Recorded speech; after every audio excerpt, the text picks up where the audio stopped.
Namo Buddhaya, homage to Buddha. Dear friends, today I am going to talk about a very important area of Buddhist practice, and that is to say how to see the Buddha in our daily life. So, this is a very critical area of Buddhist practice as well, because when it comes to understand or to study what Buddha means in Buddhism or in spirituality in general, there are different ways of understanding Buddha. In different cultures, Buddha is understood in different ways.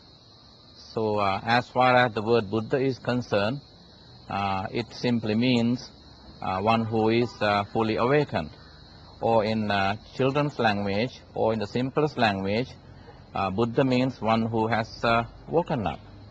And this morning you woke up, and so last night you had probably you had some dreams. So this morning you woke up to another day which you would find pleasant or unpleasant. So and then suppose last night you were dreaming, and then let's say now you are dreaming now, and then you find yourself flying over the mountains, over the ocean, and then cutting through the clouds, and then you could see there's a palace in the sky, and you are fast approaching towards the palace. And then as you are now approaching, the gates are opening, and then as you are about to enter the palace, you woke up, and then you were a bit upset that you couldn't make it inside the palace, simply because you woke up, and then you have a sense of missing that, a kind of chance.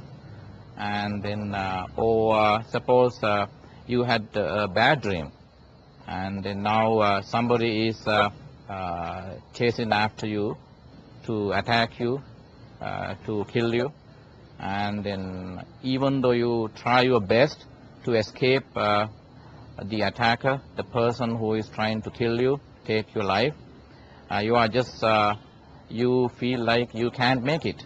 You are at the same spot, and then that's when the attacker, when that person is about to deliver a heavy blow onto your head, you woke up, and then you told yourself, oh, lucky me.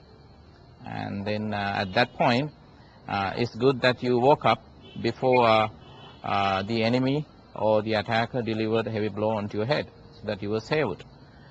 In the case of the previous dream, you were a bit upset that you couldn't make it inside the palace, and then you knew that it was a dream only after you woke up.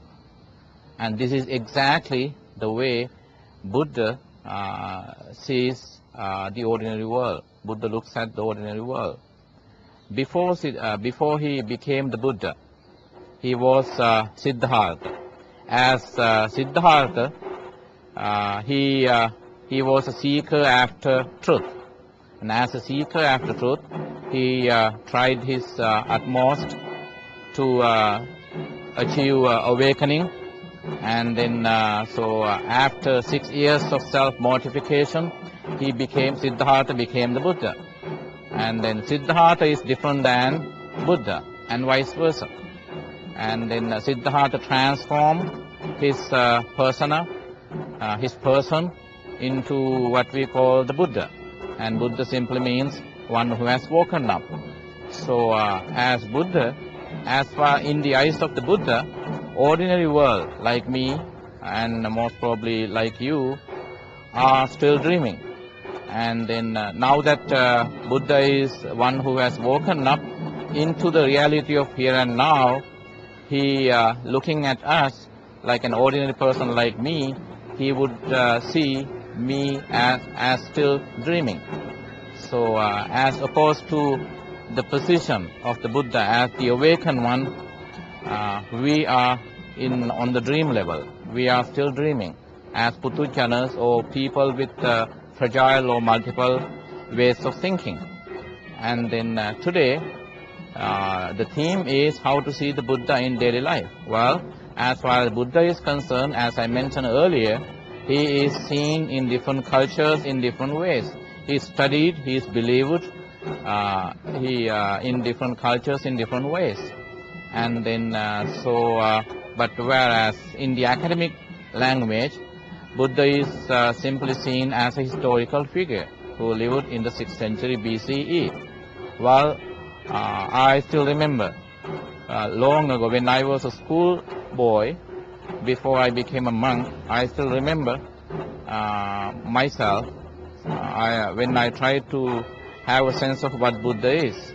And then as far as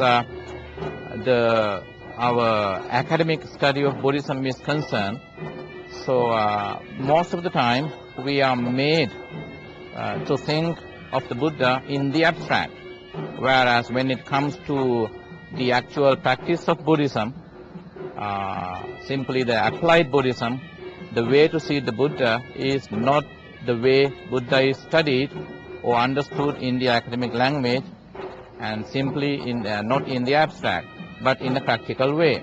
So how to see the Buddha in daily life is not to see Buddha as something historical, as a historical figure who lived in the 6th century BCE. And whereas Buddha is, in Buddhist practice, Buddha is understood in terms of our daily happenings, in different things that happen, that occur in our daily life.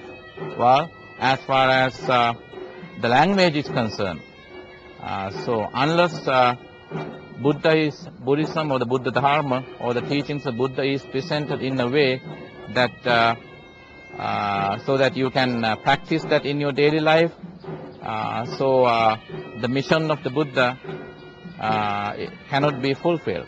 So the purpose of coming of the Buddha, appearance of the Buddha in the world, is to help the people transform their lives, transform my life, and transform your life into a better one. Just like Siddhartha transformed himself into what we call the Buddha, so that Siddhartha disappeared as Buddha appeared. At the beginning of each cycle of history, there appears a Buddha, and this Buddha we call Samma Sambuddha, simply the all-enlightened Buddha, all-awakened Buddha. And then, we are living in the realm of Buddha Gautama, and then and the next realm, as Buddhists believe in general, is would be the realm of Buddha Maitreya, and there had been many Buddhas before the coming of Buddha Gautama. But all the Buddhas preach the same doctrine. All the Buddhas teach the same thing, and that is to say, awakening. Remember, when you read the Dhammacakkappavattana Sutra, and then you read in the sutra that Kondanya achieved awakening, dasana, or simply the vision or the perspective. And then as far as dasana is concerned, as far as awakening is concerned in Buddhism, it is twofold. Awakening in daily life and the absolute awakening, which is simply nirvana. And then Buddha has clearly explained throughout his teachings that unless you are happy here and now, it would be extremely difficult in the true sense of the word, for you to be happy in the hereafter, in the other world, when you are gone, when you have departed from this world.